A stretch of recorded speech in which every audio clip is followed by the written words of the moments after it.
Happy Easter. Happy Feast of St. Mark. So we hear in our first reading today from the letter of St. Peter on this Feast of St. Mark, whose gospel passage, out of the four gospels, the battle against the demonic is the most clear in Mark's gospel. And we hear in our first reading from St. Peter, your opponent, the devil, is prowling around like a roaring lion, looking for someone to devour. Your opponent, the devil, is prowling around like a roaring lion, looking for someone to devour. I mentioned briefly at Mass last night about this new movie called Nefarious, and I'd like to speak a little bit more in depth about it today. And it fits quite perfectly into our reading and into the fact that St. Mark's gospel clearly wants to show that Jesus Christ has power over the evil one, power over the demonic. So I've actually put together 10 reasons, Father Meyer's top 10 reasons of why the movie Nefarious is absolutely awesome. First is the acting. I'm just going to tell you, like, he's not going to get one. But the main character should get an Oscar. Like you will not. It's phenomenal. It's all I need to say. Is like the action. When you go to Christian films, you just resign yourself to the fact that it's going to be poor acting and like a what we used to call like a low budget or a B film. And the acting in this movie is absolutely superb.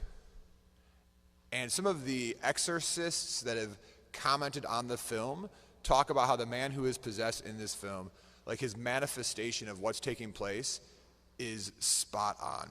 Number two, one of the reasons why I like this film is that it is a blatantly Christian film. So it's produced and directed and written by the same individuals that put out the God Is Not Dead trilogy and also the movie Unplanned. So many of you remember we went and saw Unplanned as about the story and the life of Abby Johnson, who was the Planned Parenthood director who converted ultimately to Catholicism. So I like it because by going to this film, I know that I'm supporting something good, right? We're supporting something that we believe in. Number three, it is blatantly pro-life.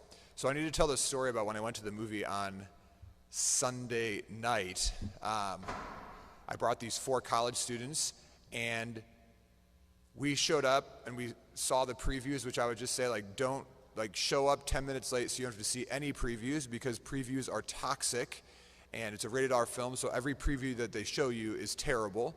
But we showed up, we had our seats, and the movie started, and then a group of really loud young adults came in late to the movie, and they sat literally right in our row next to us, because now you have to choose your seat. It's not like the glory days when you could just sit wherever you want, right? You know, COVID took away that freedom as well. But they come in, they sit down, and they're making some noise. They're kind of like a loud group. And then they got up and they left the movie. And they got up and they left the movie when the demons started talking about what abortion really is. It was that gripping that they literally were repulsed by that part of the film. The pro-life agenda in this film is powerful. So much so that I would say that anybody who is post-abortive should probably not go to this film. Because the way that this film talks about the truth of abortion, I think that most post-abortive women, and just from my experience, watching this film would actually trigger so much hurt in their own life. So that's just a warning to anybody out there on that aspect. Number 4 is going to be the whole topic of euthanasia, which is also brought up in this film. And I was talking to Father Bullock, who went and saw the film last night, and we were just reflecting on it. And he was saying just exact same thing as me.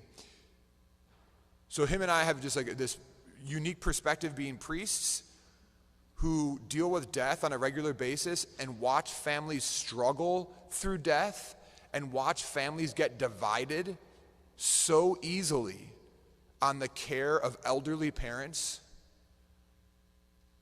And many of you have possibly been through this, where you have elderly parents and you have some siblings who practically their whole life ends as they take care of mom and dad, and the divide of those who want nothing to do with it, who wash their hands of it, are not engaged, sometimes because they can't be because of distance or where they live or whatever the situation might be. But sometimes in small communities where we are, where lots of families still lives around, you see that division and you see that repulsion often that there is towards death and towards actually nurturing the elderly and nurturing those who are towards the end of life.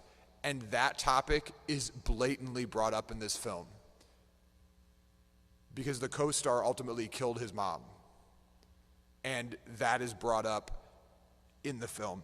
Number 5 is the theology, and this is if you listen to any of the things out there, the articles that are being written and the interviews taking place, the theology that is put out, and we can break it down into angelology, the study of angels, and the study of demons, demonology, or whatever. It is clearly Orthodox. It is not a pharisaical understanding of a horror movie of demons and craziness happening. There's nothing in this film that would make you think, wow, that's actually bad theology. That's a glamorous view of the power of evil, which makes it look silly, which then makes you think that evil isn't real. No, everything in this film, in the conversations and the dialogues, actually reaffirm what we believe about the power of the evil one, which then reaffirms the power that Christ has over that, because Christ, of course, is the creator. He is the one who is the Redeemer and the Savior. Number 6, I mentioned this last night. This film perfectly diagnoses one of the reasons why we're at where we're at today. And I don't like saying it, but it's the fact that there's a bunch of liberal priests that don't believe in the devil. And it calls it out. It straight up calls out priests that no longer believe in the power of evil and have, along with so many others, just washed things away because of psychology.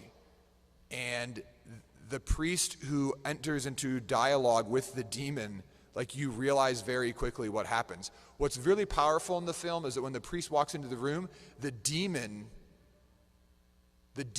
acts, the demon understands who the priest is. He recognizes his sacramental character as a priest of Jesus Christ, and he wants him out of the room, all until he realizes that the priest doesn't believe. And then he's completely fine with the priest being in the room because the priest doesn't have faith. And it's powerful. And the crazy stole that he's wearing is a perfect sign and symbol of all of that. Number 7 is there's a point during the film where the psychologist and the demon have a discussion, and the psychologist, who clearly would be a woke character, is talking about how great our time in our era is. We have inclusion, we have equity, we have an end of racism, and we have all these great things happen in our world. And the devil ultimately throws back in his face. He's like, "You are so dumb." And he literally just says, "Look what is happening." And the demon actually then spits back into his face about how there's more slaves now than there ever have been, about what's happening with sex trafficking, and the demon is actually spitting out all these things that are happening in our world, which we're all blind to, but are actually horrifying. And so the demon actually diagnoses the evils of our time, which is really, really powerful. Number 8, and I'm not going to say a whole lot of this, but I really do think, I don't know who the writers and the authors are, but I just want to thank them that the really, really liberal, crazy psychologist, who would be like the co-star if you say that the demon is the main actor, that they named him James Martin. And that's all I have to say. Like, they literally named him James Martin. That's all you have to say. It's perfect, so thank you for that. And then number 9 is that it's not scary. Like this what Bullock walked away last night, and he said, this is, like, I didn't walk away scared at all. I just walked away being like, I just saw truth on a film like I've never seen before. It's not scary because it's not a Hollywood glamorized, exaggerated understanding of demons. It's actually just the truth. But with it also comes the fact that the demon actually recognizes that he's been defeated. Like the demon admits the fact that Christ is more powerful than him. And so if you're a Christian and you watch this film, it's not scary. It's actually just revealing what is true. And then number 10, and this is where I'm going to tie it in directly to our gospel passage today. Your opponent, the devil, is prowling like a roaring lion looking for someone to devour. Notice what St. Peter says. Your opponent.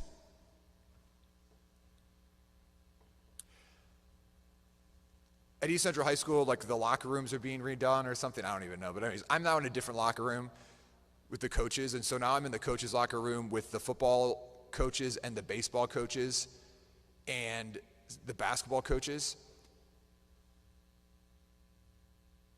If you don't understand your opponent's game, you will get absolutely demolished. In my locker room now, there's like a huge projector where all they do is watch film. Because you can't win a game if you don't know your opponent.